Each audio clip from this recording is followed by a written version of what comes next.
Alors, on parlait d'innovation tout au long de ce symposium. Innovation, on l'a vu à travers les outils, les présentations de Marie-Do et Jean-Pierre, mais un outil pas comme une fin en soi, mais bien aussi comme un révélateur de limites d'un cadre légal et réglementaire. Innovation dans la recherche. Marie, j'étais très sensible à, pour reprendre l'expression de Jean-François Corti, du vrai communautaire. Innovation dans le combat politique, peut-être, pour conclure cette série d'interventions. Voilà, c'est une forme d'innovation, un combat politique assez violent, avec le bruit. Dans le combat politique révélé par ailleurs par une problématique de santé publique. Et moi, je tiens toujours, quand on prend une parole en tant qu'organisation de la société civile, de préciser de quel point de vue l'on parle. Notre point de vue, à nous, Médecins du Monde, il est clair. Nous n'avons pas décidé du jour au lendemain de devenir des spécialistes de la propriété intellectuelle, du prix du médicament, de l'industrie pharmaceutique. Nous sommes en revanche, si c'était des spécialistes, en tous les cas des acteurs engagés depuis bien longtemps sur la question de la prise en charge des usagers de drogue dans une perspective de réduction des risques, qui est la thématique de ce séminaire, et plus particulièrement ces dernières années sur une volonté politique de participer avec d'autres au combat nécessaire pour garantir un accès effectif au traitement du VHC. J'aime bien ce petit graphique qui a le mérite de synthétiser les données mondiales aujourd'hui que vous connaissez toutes. 80% des nouvelles contaminations dans cette population qui fait l'objet de ce symposium aujourd'hui et plus globalement de ce colloque, avec un taux de couverture en traitement qui est une des plus limitées par rapport aux autres populations. Donc voilà le point de départ. Mais c'est important de le rappeler. Alors, on aurait été dans un autre temps, un autre monde. Moi, j'aime bien les petites histoires. J'aurais commencé par, comme on fait pour les enfants, avec un conte. Il était une fois un temps où lorsqu'on était malade, eh ben, c'est simple, on était soigné. On était soigné parce que nous avons la chance de vivre dans un territoire qui s'appelle l'Europe, non pas l'Europe au sens institutionnel et politique, telle que nous la connaissons depuis le traité de Rome, mais l'Europe sur un sens socio-historique qui date de la fin du XIXe siècle, où une belle invention mondiale, celle de la solidarité dans la santé, a été inventée sur ce territoire. Elle a été inventée parce qu'au départ, il y a eu des mouvements de solidarité ouvrière, de mutualité. Il y a aussi des décideurs publics.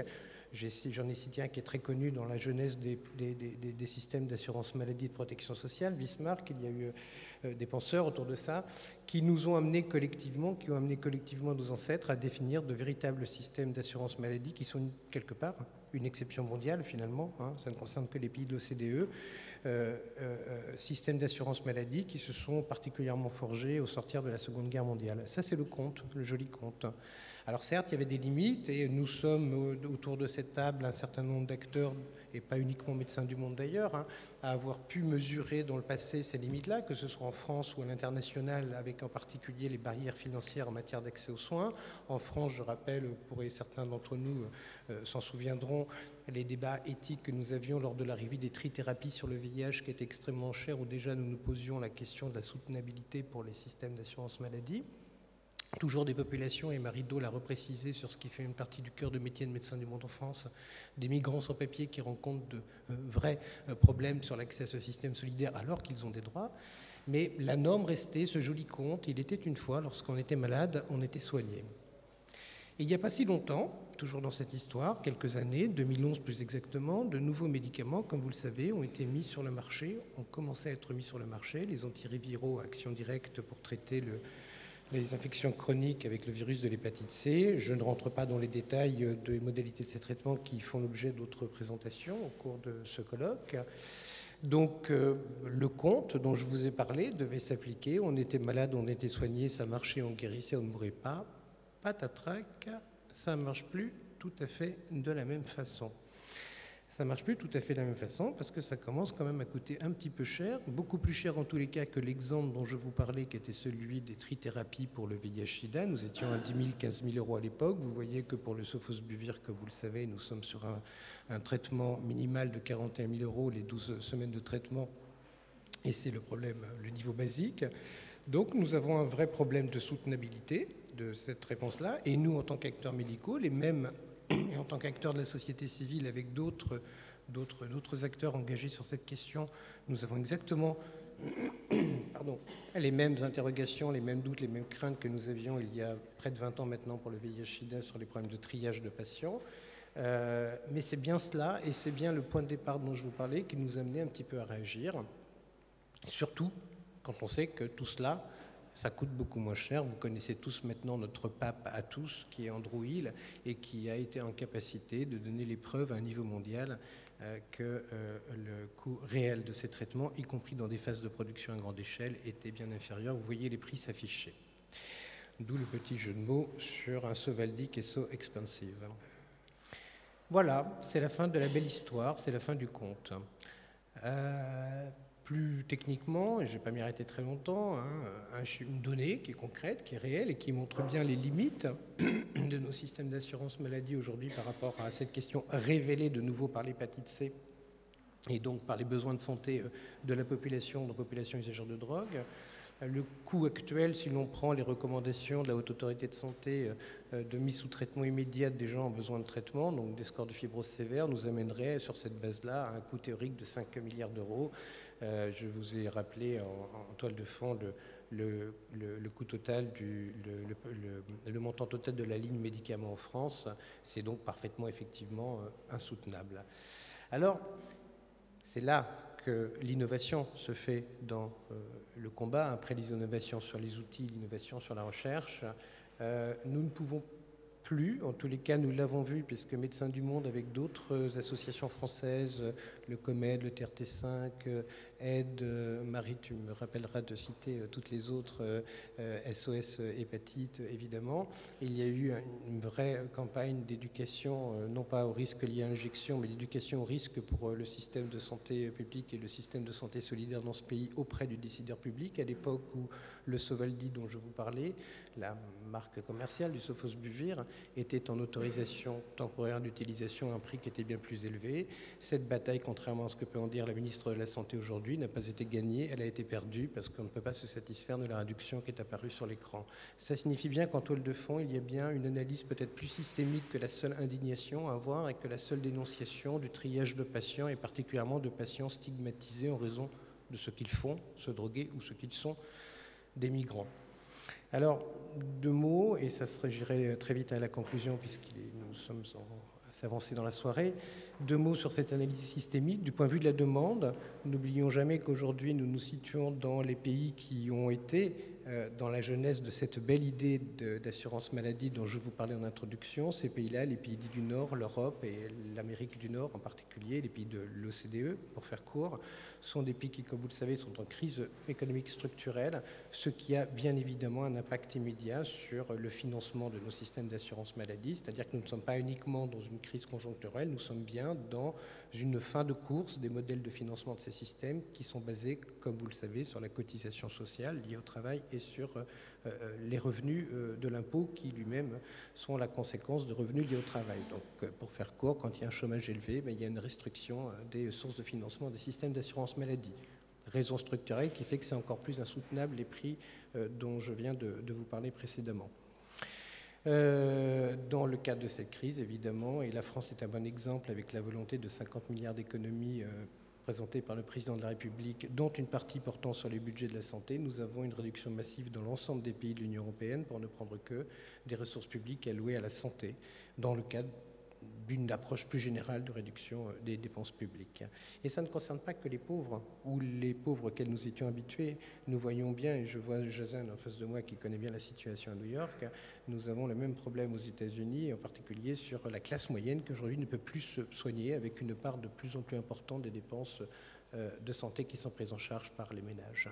Les ménages, justement, parlons-en, les ménages, ils illustrent la population européenne aujourd'hui, elle-même, de la même façon qu'il y a une crise structurelle économique, il y a des facteurs structurels qui marquent cette population, un vieillissement avec les pathologies liées au vieillissement, des maladies chroniques de plus en plus prévalentes dans la population, avec, comme par hasard, dont les cancers, et avec, comme par hasard, des traitements qui sont eux aussi de plus en plus chers pour ces maladies-là. Donc, au-delà du Sovaldi, au-delà du Sofosbuvir, j'ai envie de dire de quoi le Sofosbuvir est-il le nom ? Il est bien le nom d'une impossibilité d'assumer de façon générale notre bel idéal de solidarité dans l'assurance maladie. L'analyse systémique, elle vaut aussi bien évidemment, c'est comme pour les drogues. Les drogues, il y a l'offre et la demande, et bien dans la santé, dans les systèmes de santé et le médicament, il y a la demande et l'offre. L'offre, c'est donc l'industrie pharmaceutique. Le modèle économique des labos, il est simple. On va faire court parce qu'on n'est pas là pour faire une description du modèle économique des laboratoires. 3 éléments. C'est une réalité. Le prix des médicaments, il augmente. Il augmente sur une durée longue, en particulier depuis les années 80. En particulier sur certaines classes de médicaments, les anticancéreux, j'en ai parlé, le sofosbuvir est un bon exemple. L'innovation, elle chute. Il n'y a plus d'invention de nouvelles antibactériens depuis la fin des années 80. Il n'y a que du recyclage de médicaments qui existaient déjà juste pour poursuivre remettre les compteurs à zéro sur des licences qui permettent de récupérer des royalties qui justifient les brevets. Donc l'innovation chute parce que c'est finalement la conséquence de peu d'investissements dans la réelle recherche et développement, mais bien plus la rémunération d'opérations financières, comme le rachat de la start-up Pharmacet par Gilead à hauteur de 11 milliards d'euros. Et le total, c'est qu'on arrive à une maximisation du profit de l'industrie pharmaceutique, qui est aujourd'hui un des secteurs les plus rémunérateurs, pour le coup avec des marges nettes qui vont de 15 à 40% selon les firmes. Elles auraient tort de s'en priver si on ne les empêche pas de le faire, n'étant pas nous-mêmes médecins du monde contre le profit dans l'absolu, étant juste pour un modèle un peu plus équilibré. Donc en fait, on a un vrai danger par rapport à cette offre que j'ai souligné sur la sécurisation financière, la santé financière de nos systèmes d'assurance maladie, mais ça peut être aussi, et là ça nous interpelle un peu plus en tant qu'association médicale, à une genèse de risque pour la santé publique. Vous connaissez tous l'affaire du Mediator, qui n'est que quelque part qu'une des conséquences de ce système de dévoiement de la propriété intellectuelle.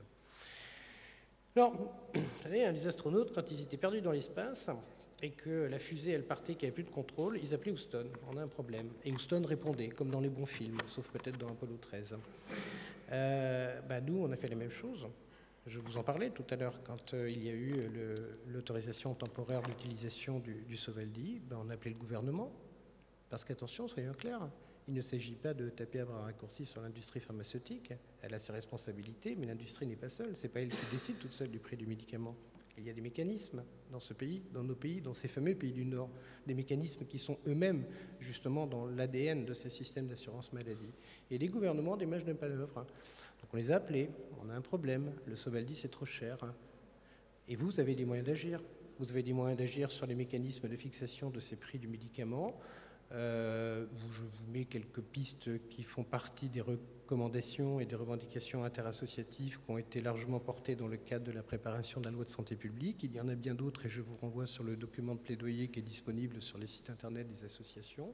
Mais en termes de démocratie sanitaire, de la même façon qu'on peut faire de la vraie recherche communautaire, on peut aussi faire de la vraie démocratie sanitaire au lieu de mettre simplement des gens dans des cases en raison de leur statut au regard de la représentation des usagers du système de santé. On peut ouvrir la boîte noire de la fixation du prix du médicament avec les représentants des patients et des usagers de l'assurance maladie. On peut avoir plus de traçabilité sur les dépenses publiques qui sont affectées au design et à la production des médicaments, et il y en a. On peut utiliser aussi la loi. Il y a des lois dans tous ces pays, il y a des lois aux États-Unis, il y a des lois dans tous les pays de l'Union européenne qui permettent, lorsqu'il y a un danger pour la santé publique, et nous l'avons souligné, ce danger pour la santé publique, d'utiliser des flexibilités permises par l'Organisation mondiale du commerce. C'est ça, allô Houston, on a un problème.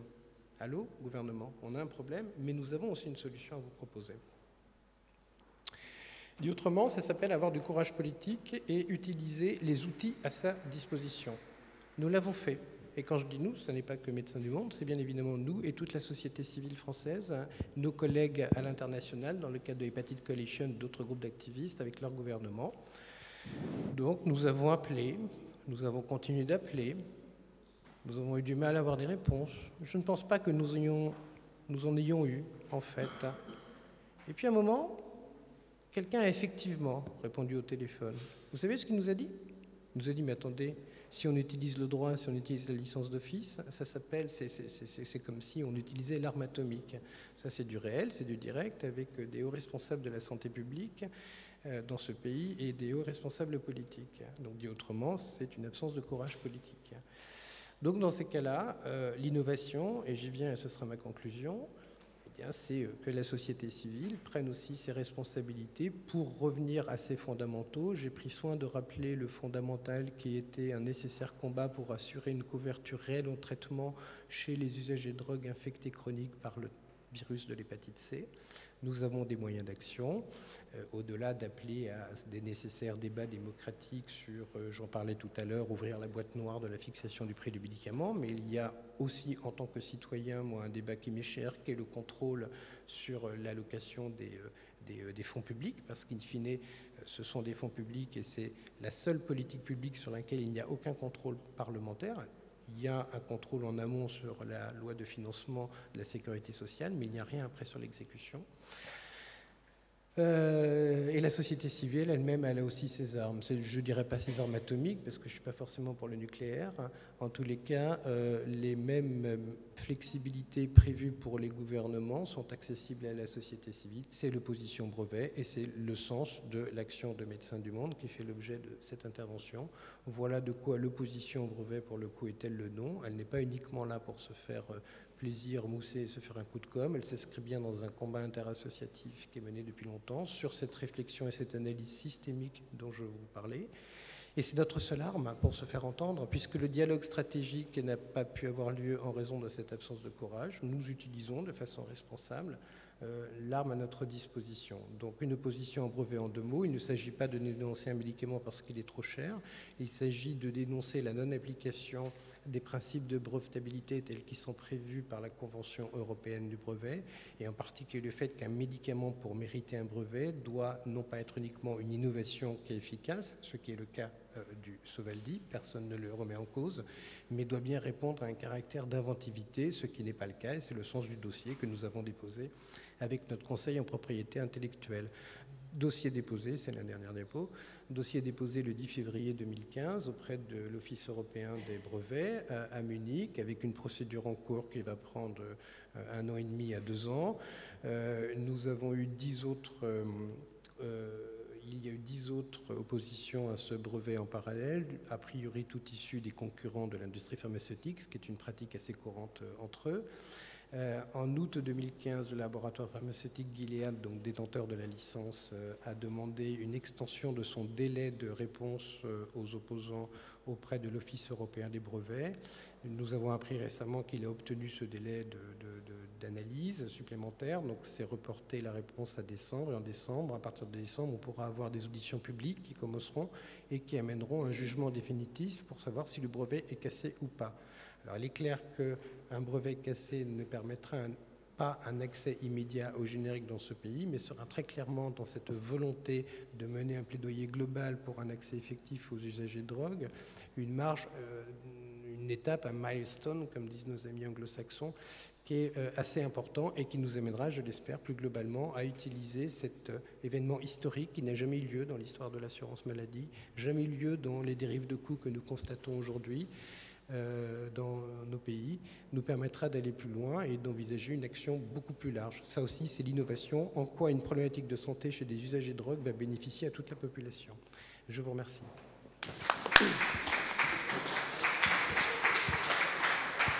Merci beaucoup Olivier, merci pour cette présentation, merci pour le respect du timing. On voit bien que tu as développé les activités des associations, une démarche interassociative, et puis ensuite ce que Médecins du Monde a pu faire de manière spécifique, mais c'est vraiment une approche, une défense de la société civile que tu mets en avant.